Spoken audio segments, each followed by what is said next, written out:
জোনমণি ৰাভাৰ দুৰ্ঘটনাগ্ৰস্ত গাড়ীৰ পৰা উদ্ধাৰ হোৱা দুটাকৈ মোবাইল CBIয়ে ক'ত থলে? জোনমণি ৰাভাৰ দুৰ্ঘটনাগ্ৰস্ত গাড়ীৰ পৰা দুটাকৈ মোবাইল উদ্ধাৰ হৈছিল। তাৰে এটা মোবাইল জোনমণি ৰাভাৰ, আনটো মোবাইল কাৰ? এইটো কথা নাইবা এইটো প্ৰশ্ন আজিৰ নহয়, এইটো প্ৰশ্ন এতিয়াৰ নহয়, এইটো প্ৰশ্ন তেতিয়াই উদ্ভৱ হৈছিল মানুহৰ মাজত যেতিয়া জোনমণি ৰাভাৰ দুৰ্ঘটনাগ্ৰস্ত গাড়ীৰ পৰা দুটাকৈ মোবাইল উদ্ধাৰ হৈছিল।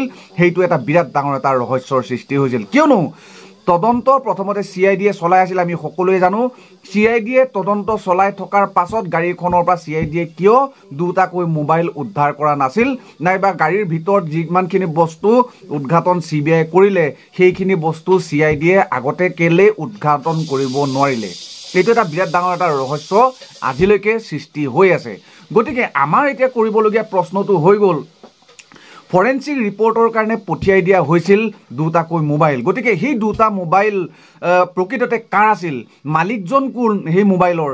গতিকে তাৰ সঠিক যিটো উত্তৰ, সঠিক যিটো প্ৰমাণ সেইটো উলিয়াবৰ কাৰণে আজিৰ টেকন'লজিয়ে কিয় সম্ভৱ কৰিব নোৱাৰিলে, নাইবা আজিৰ CBI যি CBI লাভলী কাটাৰিয়া প্ৰধানমন্ত্ৰীৰ পৰা বিশেষভাৱে পুৰস্কৃত এগৰাকী সাহসী, এগৰাকী দক্ষ, এগৰাকী বিভিন্ন ক্ষেত্ৰত উচ্চ শিক্ষিত নাইবা পাৰ্গত তেনেকুৱা এগৰাকী মহিলা নাইবা তেনেকুৱা এগৰাকী CBI বুলি আমি শুনিবলৈ পাইছিলোঁ যেতিয়া লাভলী কাটাৰিয়া আমাৰ অসমত প্ৰৱেশ কৰিছিল।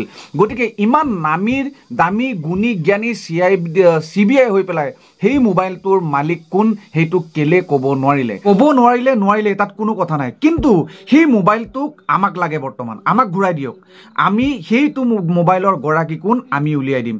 আপোনালোকৰ কোনো টেকন'লজি নালাগে, কোনো ধৰণৰ বৈজ্ঞানিক প্ৰযুক্তিৰ বিদ্যা নালাগে, খালি মাত্ৰ অসমৰ যিকোনো এজন ব্যক্তিক গতাই দিয়ক সেইটো মোবাইল, তেতিয়া কৈ দিব পাৰিব সেই মোবাইলটো প্ৰকৃততে কাৰ আছিল। তাত কোনো টেকন'লজিৰ প্ৰয়োজন নাই। গতিকে মোবাইলটো আমি খালি মাত্ৰ চাৰ্জত লগাম, চাৰ্জত লগাই দিয়া মাত্ৰকে 1% মানো যদি মোবাইলৰ চাৰ্জ সোমায়, 1%ও যদি সোমায়, তেতিয়াহ'লে আমি মোবাইলটো ছুইচ অন কৰি দিম। ছুইচটো অন কৰি দিয়াৰ লগে লগে গম পাই যাম যে মোবাইলটোৰ আচলতে গৰাকী কোন। তেতিয়াহ'লে সেই মোবাইলটোৰ গৰাকী যদি উদ্ঘাটন যদি হৈ যায়, তেতিয়াহ'লে এইটো একেবাৰে চিম্পুল, তদন্ত একেবাৰে চিম্পুল, একেবাৰে ওচৰতে ওলাই পৰিব হত্যাকাৰী কোন। গতিকে সেই মোবাইলটোৱেই মেইন বস্তুটো মোবাইলটোতে আছিলে। গতিকে সেই মোবাইলটো ক'ত গায়ব কৰিলে, ক'ত থলে? ফৰেনচিক ৰিপৰ্টৰ নামত বেলেগ জেগাত পঠিওৱা হৈ গ'ল। তাৰমানে কি তথ্য নাইকিয়া কৰাৰ এটা চেষ্টা বুলি ক'ব পাৰিম, নাইবা তথ্য নাইকিয়া কৰা, তথ্য নিশেষ কৰাৰ এটা চেষ্টা বুলি ক'ব লাগিব। গতিকে সেই মোবাইলটো আমাক লাগে। গতিকে অসমবাসী ৰাইজক মোবাইলটো গতাই দিয়ক, অনুগ্ৰহ কৰি মোবাইলটো গতাই দিয়ক।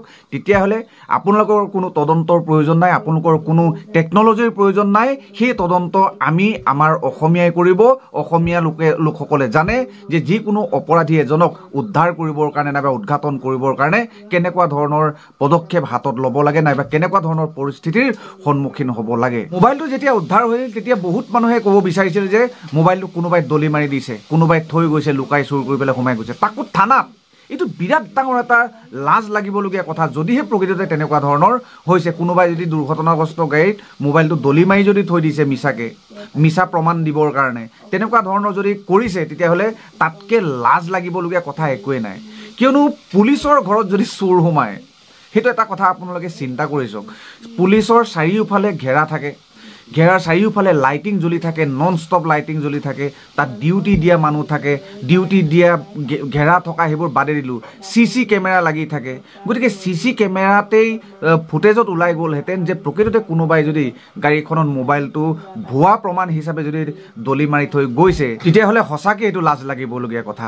আৰু এজন মানুহ মৰিকলং আৰক্ষী চকীত আৰু এজন মানুহৰ উদ্ধাৰ হৈছিলে। তাত ৰাতি 11টা বজাত নে 12টামান বজাত OC ছাৰৰ কোঠাত AC ৰুমত সোমাই পেলাই যে মানুহ এজন ভিতৰত সোমাই আছিল, কম্পিউটাৰ চেক কৰি আছিল, সেইজন মানুহক যেনেকুৱা ধৰণে তদন্ত কৰিব লাগিছিলে সেইজনকো গুৰুত্ব দিয়া দেখিবলৈ পোৱা নগ'ল। কাৰণ হয়তো মানুহজনে কিবা তথ্য নাইকিয়া কৰিবলৈ আহিছিল, নাইবা সেইজন মানুহেই হয়তো জোনমণি ৰাভাৰ দুৰ্ঘটনাগ্ৰস্ত গাড়ীত দুটাকৈ মোবাইল পেলাই থৈ গুচি গৈছে, সেই মানুহজনকো কোনো গুৰুত্ব দিয়া নহ'ল। তাৰ বাবে হয়তো তদন্ত আজি ইমান দীঘলীয়া হৈ পৰিছে। আজিতো 9 মাহ 10 মাহ হৈ গ'ল।